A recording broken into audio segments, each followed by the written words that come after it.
Strip effects represent the most commonly used level-based effects that you can apply to any audio-based channel in Cubase, and there's a number of different ways to get to them. I did want to mention that you can get to the strip effects from the inspector column in the project window, but not by default. To do that, you need to come to the little setup button right here and choose strip, and that way you can access all the strip effects right here. But you can also get to them by going to a channel, hitting the edit button, and then choosing the strip tab right here or the strip tab in the center part of the channel settings window.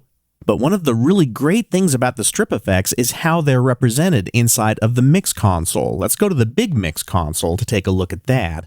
And I'm going to reconfigure the mix console so that I can see more of the strip effects. And to do that, I'm going to come over to the setup window layout button right here. I'm going to turn off my channel overview and my meter bridge so that I can see more of the display right here. Actually, I think I will turn off the curves too. That way I can see more of the display. And then I'm going to open the strip rack right here by clicking on one of the racks.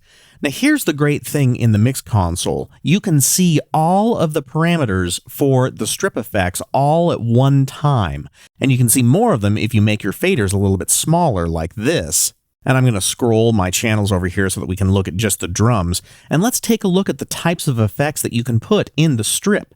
The first slot is the gate, so you could load a noise gate into that slot. The next slot is the compressor slot, and you have a choice between standard compressor, tube, or vintage compressor. Then you have the placement of the equalizer, followed by the tools, which include a de-esser and an envelope shaper.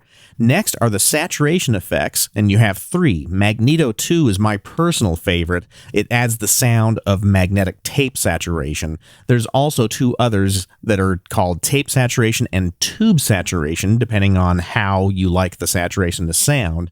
But really, Magneto 2 is so cool, and I'll show you more about that in a moment.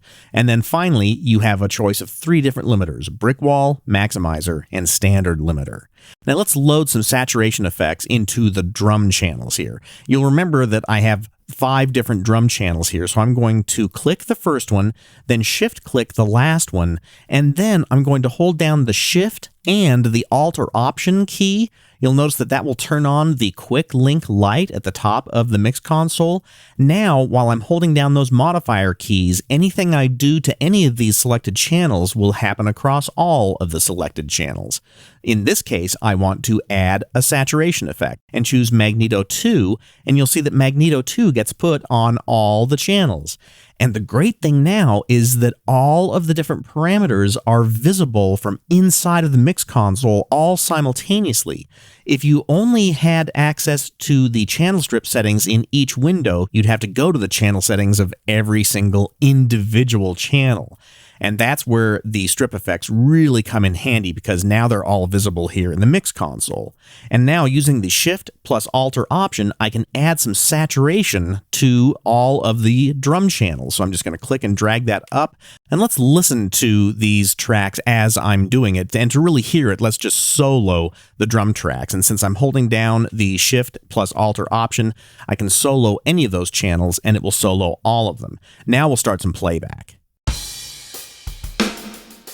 Now, I've already turned up some of the saturation. I'm going to turn it down.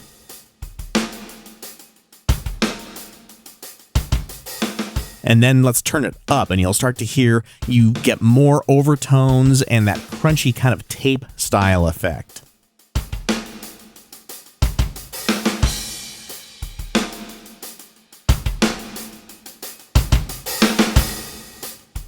That's getting there. So now it sounds more crunchy, like an old analog style recording.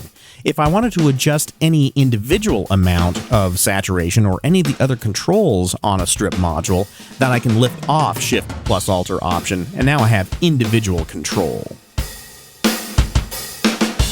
And another great effect for drums is found in the Tools section. So I'm going to hold down, actually I won't add this to all the channels, I'll just add it to the kick channel and the snare channel, but the effect I want is the envelope shaper.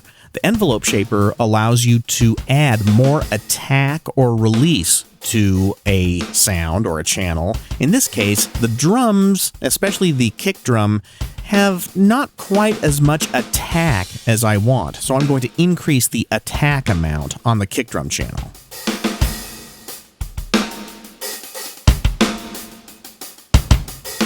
Now we get a little bit more of that click in the kick channel. I'm going to do the same thing with the snare drum.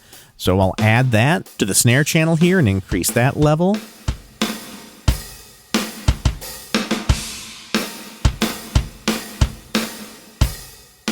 Nice. Now if I want to hear it before and after, I still have all my channels selected, and I can disable the strip all at once by holding down Shift plus Alt Option and hitting the strip bypass button. So that's before. Let's listen to after.